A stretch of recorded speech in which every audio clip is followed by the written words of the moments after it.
Well, hello, everybody. Today we have with us Paul Verst, who is the president and CEO of Verst Logistics. Paul, thanks for talking with us today.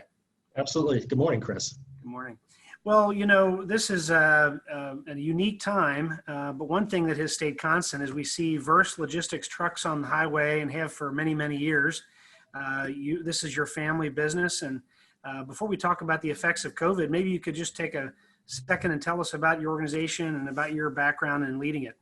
Yeah, absolutely. Again, thanks, Kris. My dad founded the company in 1966 as a small trucking company, and then bought the warehousing company in 1968. So we've grown from about 10 trucks and maybe 20 tractors to now today we have about 100 tractors, 300 trailers. We're in 5 states. Let me see here, we're down in Alabama, Arizona, Ohio, Kentucky, Indiana, about 23 warehouses and 1,900 great employees. So I'm second generation. I started working for Dad in '77 and took over in '92. And all 7 of the siblings at some point in time have worked in the family business. I got one of our tractor trailers here I'll show you. So probably a lot of people see our Verst tractor trailers going up and down the expressway. Absolutely. Well, what a great success story for your dad and the family, and you continuing to lead it. You're dealing with this COVID, but even prior to COVID, logistics in this region has just been booming, right? So tell us a little bit about that leading up to COVID, and then maybe walk us through where you've been so far and seeing this impact of COVID. I mean, COVID has obviously impacted everybody in the country and world, in that Cincinnati area, Northern Kentucky, has been blessed for years to be a logistics hub. I mean, if you think about it, we can deliver to 80% of the nation between 1 and 2 days. So anything east of the Mississippi is no problem to get delivered. Amazon Prime has had a big impact in making our CVG airport their prime world around here. So again, they saw the value of our community and our area in logistics and supply chain, delivering to the customers sometimes now within 30 minutes of when you place an order. So it's been absolutely incredible. And what does that look like in terms of the challenges you face?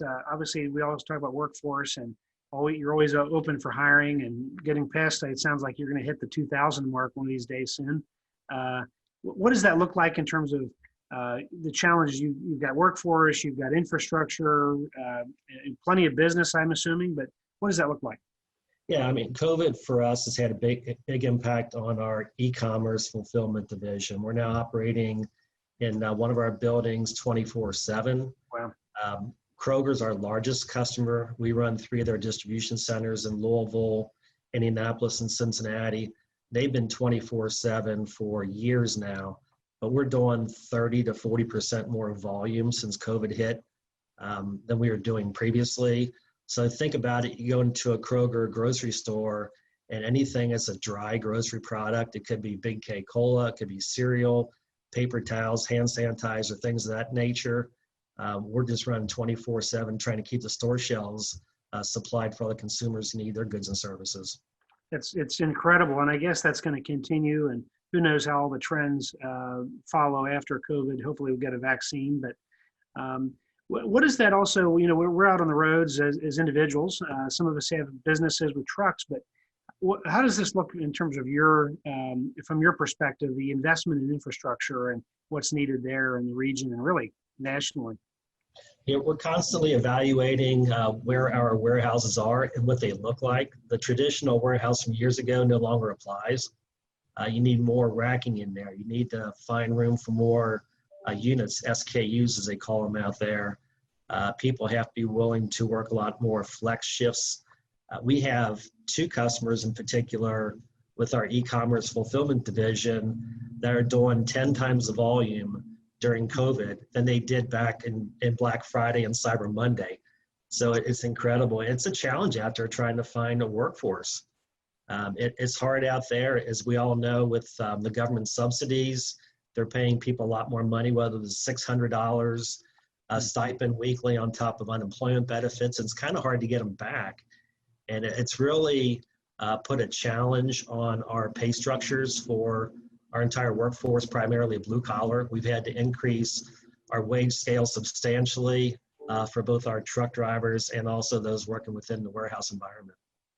And are your truckers, do they typically, are these long hauls that they go on for that kind of a job? Do they work for a few days and off a few days? How does that schedule work in terms of that kind of work?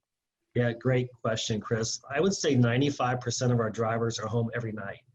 So we've been able to attract drivers who have been driving on the road for years that don't want to anymore for whatever reason. That's kind of like our workforce now for future recruiting, is those who've been driving over the road. We do have 4 drivers dedicated to Canada and a couple that go down to the Carolinas and Tennessee. But again, in general, they're home every night. So it's nice to have that. It's great to see you're obviously got a long-term history in this region. I think grew up in Campbell County, right? And continue to see your family and employees all over the region. But what does it mean to you to have a family business here in the region with the kind of impact you have? How do you see that, and how important is that to you? It's critical for us. I mean, having a family business, it's a dream come true for me. Again, starting to work for Dad when he founded the company. We have 2 more members of the 3rd generation in the business now, and they've been very successful. I have a first cousin in the business, other relatives in the business. So it is a true family business of the 1,900 employees. And we're so blessed to be in a great community of Northern Kentucky, Campbell County, Cincinnati area. It's a great place to raise a family. We've attracted a lot of good talent from up in New Hampshire, Pennsylvania's, New Jersey, Tennessee, out west. They come here thinking they're gonna make this a short gig, and they absolutely fall in love with the Northern Kentucky community. It's just so great to raise a family.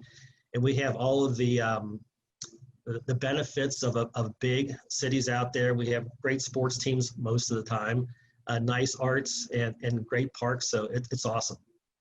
Well, you're in the middle of recruiting. You've got a great company to recruit to, and of course, you're doing great work across the board. And I know a lot of your team members volunteer, and you serve on a lot of organizations, and your family does as well. So we appreciate all the great work you do, and wish you great success in the future. If there was one thing, I always ask this question, we're talking to people, if there was one thing you wish people knew about your organization or organization like yours that they otherwise would not know, what would that be?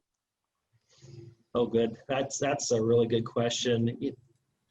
I can't say enough about the people we have. The dedication they have to our family and the business is incredible. And even when COVID hit, I did something as simple as sending each employee a little thank you note for the job they're doing, a little Kroger gift card. Mm-hmm. And the responses I got back from our employees was more like, Paul, this is exactly why we love working for the Verst family and the Verst business, because you care about us, you care about people, and that's what it's all about. Well said. Well, thank you, sir, for the time, and wish you the best, and hopefully you get through this COVID fairly quickly. Hope we all do. Thanks, Chris.